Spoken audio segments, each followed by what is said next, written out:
सद्गुरू श्री ब्रह्मचैतन्य महाराज गोंदवलेकर यांचं प्रवचन 29 एप्रिल. पैशाच्या आसक्तीत राहू नये. कामवासना आणि पैसा ही दोन्ही परमार्थाला विघातक आहेत.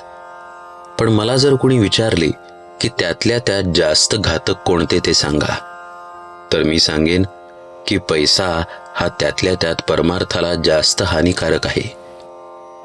पैसा हा भगवंताची निष्ठा फार कमी करतो. भगवंताने आपल्याला पैसा दिला आहे तो आपण सत्पात्र आहोत म्हणून का दिला आहे?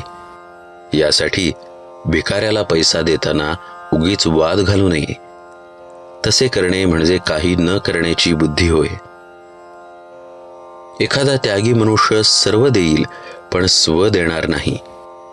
स्व देऊन मग सर्व ठेवले तरी चालेल, पण सर्व देऊन स्व ठेवला तर ते मात्र चालणार नाही.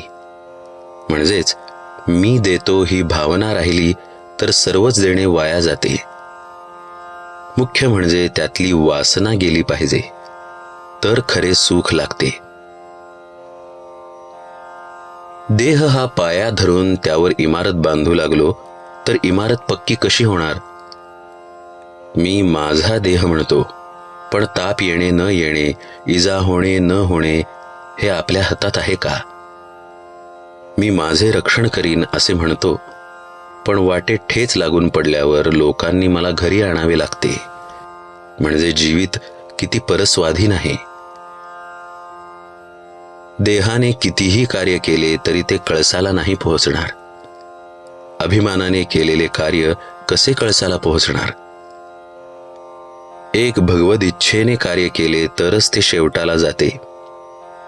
समर्थांनी देहबुद्धी नष्ट करून रामाचे अधिष्ठान ठेवून कार्य केले, म्हणून त्यांना एवढे कार्य करता आले. जो भगवंताचा झाला त्याचेच कार्य पूर्ण झाले आणि त्यालाच खरे समाधान मिळाले. राजाच्या पोटी आलेले देखील भिकारी होऊन जातात. मग मी संपत्तीचा कुठे गर्व करावा? पैशाने प्रेमात बिघाड येतो आणि अगदी जवळचे नातेवाईक सुद्धा दूर होतात. मी खरे सांगतो, पैशाच्या आसक्तीत तुम्ही राहू नका.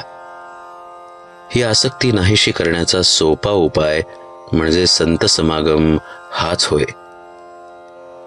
आज खरे संतच कुठे आहेत असे आपण म्हणतो, पण आम्हाला संत भेटावा ही तळमळच खरी लागलेली नसते. संतात संतपणा दिसत नाही याचे कारण आमच्यात तळमळ नाही. सत्ययुगात जो राम होता तोच आजही आहे, पण माझा भावच कमी झाला, त्याला काय करावे? संतांना आपण खोटेपणा देतो, पण माझा भाव शुद्ध नाही हे नाही जाणत. विषयात सुख आपल्या इच्छेप्रमाणे मिळत नाही म्हणून आपण संताकडे जातो, पण संताला अर्पण करून घेण्याकरता किती जण संतांकडे जातात? देवाकरिता देवाकडे जाणारे किती बरे निघतील.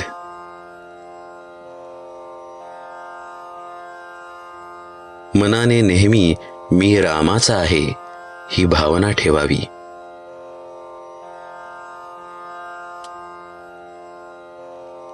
जानकी जीवन स्मरण जय जय राम.